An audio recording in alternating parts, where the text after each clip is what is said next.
Imagine stumbling through an alien forest glowing with violet light, when suddenly you find a being no taller than your hand, trembling in fear. She looks up at you with galaxy-filled eyes and whispers, "Please don't eat me." For Commander Elijah Blackwood, this was supposed to be just another walk beyond the perimeter, but instead, it became the beginning of a story that would shatter legends, ignite a bond no one thought possible, and prove that sometimes the smallest voice can change the fate of worlds. If you're hooked already, stick around, because this is one of the most unforgettable HFY sci-fi tales you'll ever hear. And hey, if you love stories where humans turn myths upside down, make sure to hit like, tap subscribe, and share this with a friend who needs a bit of wonder in their day. Trust me, you won't want to miss what comes next. Elijah Blackwood wasn't expecting a miracle that day. After 6 straight months stationed on the frontier world of Silvia, he'd gotten used to monotony. Endless mission reports, tactical assessments, numbers and screens that made his head spin. Even a soldier of his caliber needed to step away sometimes, if only to remind himself there was still life beyond data streams.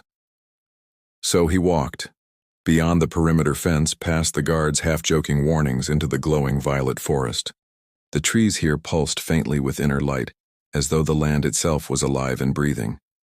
It reminded him of Earth's deep-sea bioluminescence, only stretched across a whole planet, beautiful and unsettling. His training never shut off, of course. Every rustle of leaves, every flicker of movement sharpened his senses. Elijah had been in too many war zones to let his guard down, and it was precisely that vigilance that made him notice her. At first he thought it was a trick of the light, a flicker of motion low to the ground, no bigger than a child's toy. He crouched, scanning carefully, and there she was. A figure, humanoid but impossibly small, barely 2 feet tall, lying unconscious among the glowing moss. Her skin shimmered lavender, her long hair tied back in a simple ponytail, and her clothes, if you could call them that, looked like a metallic weave, glowing softly with its own inner radiance. She didn't look like an animal, didn't look like some bug-sized curiosity. Her features were too precise, too intelligent. This was someone. Elijah's breath caught. He had seen hundreds of alien species across the frontier, but nothing like this. Carefully, he slid his hands beneath her, lifting her as though she were glass. To his surprise, she was warm to the touch. Alive. A faint pulse throbbed beneath her delicate skin. And then, her eyes snapped open.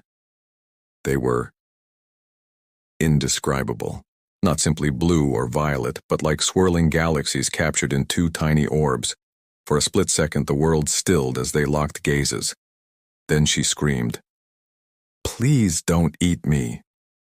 Her voice was high, musical, trembling with terror. "I know I'm small and probably look delicious, but I taste terrible, really, really terrible." Elijah nearly dropped her, not from aggression, but sheer shock. Then laughter escaped his chest before he could stop it. He quickly composed himself when he realized she was shaking. "Easy," he said softly, lowering his voice the way one might calm a skittish animal. "I'm not going to eat you. I promise." Her small hands clutched at the fabric of his glove. "You're not?" she whispered, wide-eyed. "But you're so enormous. And all the stories say giant aliens devour smaller species." "Stories aren't always true," Elijah said gently. "Humans don't eat people. Not big ones. Not small ones. Not at all." Her breathing slowed. A little. She studied his face as though trying to catch any sign of deception. Then, timidly, she spoke again. I am Lilia. I am of the Silid, native to this world. We stay hidden. We've always been told your kind is dangerous." Elijah gave a faint, ironic smile. "Dangerous, maybe. Hungry for small neighbors? Not so much. I'm Commander Elijah Blackwood, Earth Special Operations Division, and I guess I'm the first human you've actually met." Lilia nodded, her eyes never leaving his. "Yes, and the stories never mentioned how handsome the giants might be." Elijah felt his ears burn at that. Was this tiny alien actually flirting with him? He pushed past the thought, trying to stay professional. "Well, Lilia, It's a pleasure to meet you. But you were unconscious when I found you. What happened? She shifted in his palm, wincing slightly. I was gathering luminescent moss for my village's healing chambers. I must have slipped, hit my head on a crystal. Her gaze darted suddenly. Oh no, the moss. I dropped my bag. Elijah scanned the ground quickly. A faint shimmer caught his eye. A small pouch nestled in the undergrowth. He pinched it gently between 2 fingers and lifted it. This it? Yes.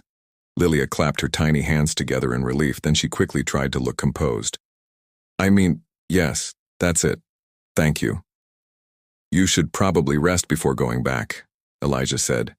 Head injuries can be serious, even small ones. Lilia held the bag tightly, then looked up at him again with those galaxy-filled eyes. Would you sit with me for a while? Just until the dizziness fades. And maybe you could tell me about your world. Elijah hesitated only a moment. Then he lowered himself onto a fallen log, carefully keeping her balanced in his hand at chest level. Deal. But only if you tell me about yours too. Her lips curved into the smallest smile. Then we will trade stories, giant to tiny. But I warn you, I might keep you talking until the moonrise. Elijah chuckled. I've got nowhere else to be. And just like that, what began with fear started to shift into something else. Something unexpected. Something that would alter not only their lives, but the destiny of 2 entire species. The next day, Elijah told himself he wasn't excited. He was a disciplined officer, a professional soldier. Yet he found himself checking his reflection on the datapad S-glass a few too many times before heading into the forest again. Lieutenant Richards gave him a knowing smirk. Another environmental reconnaissance walk, sir? Something like that, Elijah muttered, trying not to betray how much he was looking forward to seeing the little alien again. And she was there, waiting. Perched gracefully atop a crystal outcrop, her lavender skin shimmering with the forest's glow. When she spotted him, her face lit up with something he could only describe as joy. You came back, she said. I gave my word, didn't I? Elijah replied, extending his hand. She stepped onto his palm without hesitation this time. The fear was gone. Something else had replaced it. Trust. But it wasn't just a reunion. Lilia had come with purpose. Her people, the Silid, were under threat. Great crystalline beasts called Shardclaws had begun attacking their villages, their claws slicing through crystal structures like blades through silk. The Silid warriors were brave, but far too small to match such monsters. Elijah didn't hesitate. Of course I'll help. Lilia blinked at him in astonishment. Just like that? You don't even want to know what's in it for you? You need help protecting children from monsters. That's all I need to know, Elijah said simply. For a long moment she just stared at him, her galaxy-colored eyes glistening. Then, without a word, she hugged his thumb. It was such a small gesture, but somehow it carried the weight of worlds. That night she taught him the resonance of the crystals, how to feel the heartbeat of the forest, how to let the energy flow through him instead of fighting against it. The training was intimate, her tiny hands guiding his much larger movements, her voice like wind chimes in his ear. By dusk the following evening, they were ready. The first Shardclaw came crashing through the glowing undergrowth, scales glittering like jagged glass. Its screech made the crystals around them hum. Elijah stood firm, Lilia clinging to his shoulder.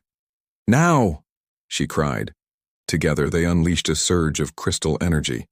A wave of light roared forward, striking the beast square in the chest. It stumbled, shrieking as sparks danced across its crystalline hide. Elijah grinned despite the danger. That's new. Focus!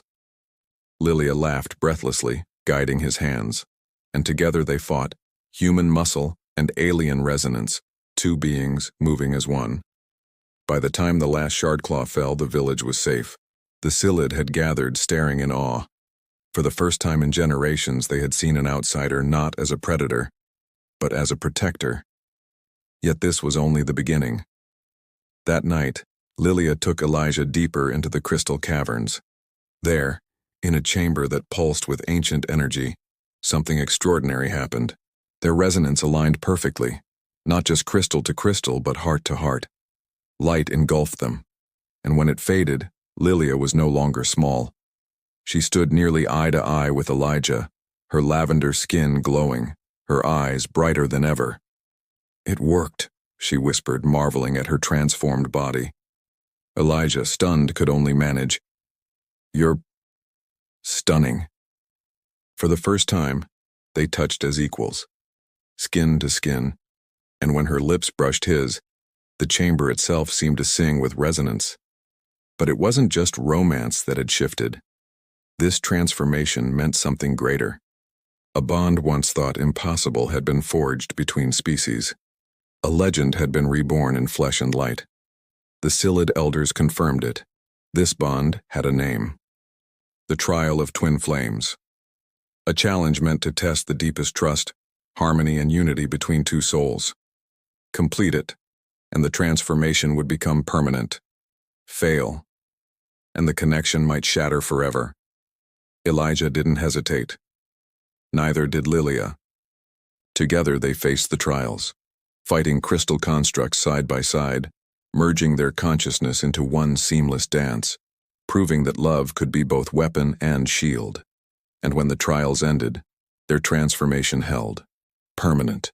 The giant human and the once miniature alien now walked the world at the same height, hand in hand.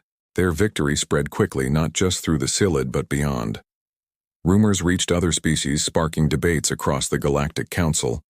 If a human and a Silid could bridge such an impossible gap, what else was possible? And the Shardclaws? They vanished. As the elders explained, they had always been manifestations of imbalance, symptoms of a world yearning for unity. With Elijah and Lilia's bond, the imbalance had healed. The tiny alien girl who once trembled and whispered, "Please don't eat me," was no longer afraid. Together with the human who chose compassion over conquest, she had become a symbol of something larger.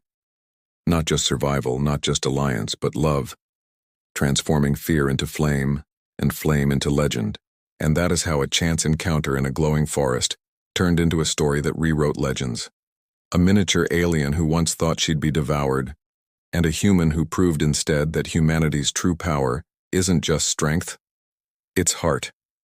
It is stories like this that remind us why HFY, Humans Are Special, is more than just a genre. It's a reminder that compassion can be as powerful as fire, that trust can be as dangerous as any weapon, and that sometimes love itself can change the course of worlds. So what do you think? Could humanity one day build bonds like Elijah and Lilia's? Drop your thoughts in the comments, I'd love to hear them. And if you enjoyed this story, don't forget, like, subscribe, and share for more HFY legends.